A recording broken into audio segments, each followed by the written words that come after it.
Mula sa pagiging independent na bansa noon lamang 2011, pagkakaroon ng civil war na kumitil sa daang libong mamamayan nito, ang pinakabatang bansa na miyembro ng International Basketball Federation or FIBA, paanong ang bansang niwalang indoor arena ay gumawa ng ingay sa FIBA World Cup 2023. Go to the World Cup and shock the world. At umusad pa sa Paris 2024 Olympics. Could South Sudan be on their way to the Paris 2024 Olympics? Alamin natin ang istorya sa likod ng South Sudan Basketball, the Bright Stars.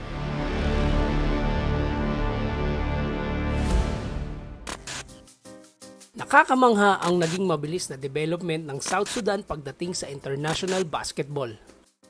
2017 nang unang nakapaglaro sa isang international event ang South Sudan. Pero dahil sobrang bata pa ng koponan ay isang panalo lang ang kanilang naiuwi at hindi sila napabilang para sa 2017 Afrobasket at 2019 FIBA World Cup Qualifier.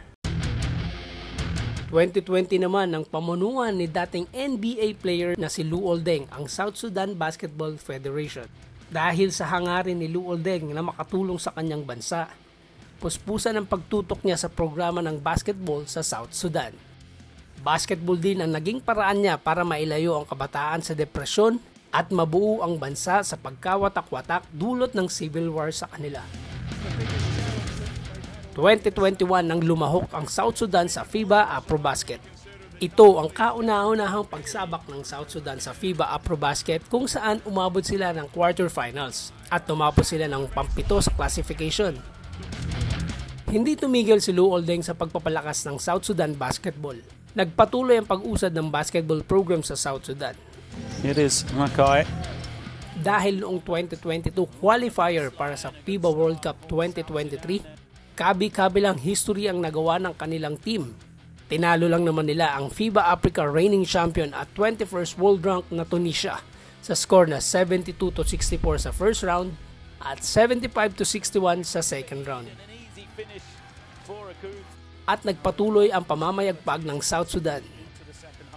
Tumapos lang naman sila as the top team ng torneo na mayroong 11 wins at isang talo.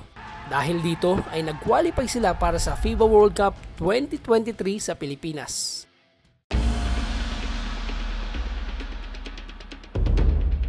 Hey fellas, embrace this moment. We bring the fight to them.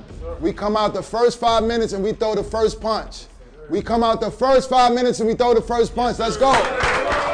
At nito ngang 2023 FIBA World Cup ay gumawa na naman sila ng kasaysayan.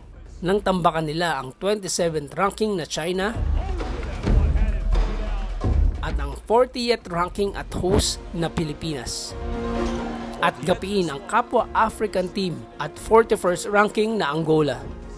Ang panalong ito sa Angola ang nagselyo sa kanilang ticket papuntang 2024 Paris Olympics. Here we go, Paris! Here we go, Paris! Here we go, Paris!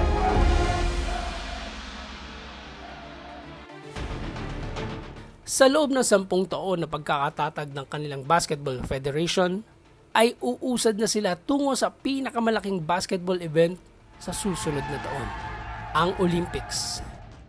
Para sa bansang walang indoor arena, isa sa pinakamahirap na bansa sa buong mundo, pinakabatang koponan na pabilang sa FIBA, napakalaking achievement nito para sa kanila. Ipinakita ng South Sudan at ni Lou Oldeng na kapag nagkaisa ang bawat namumuno sa isang organisasyon ay posibleng mangyari ang imposible.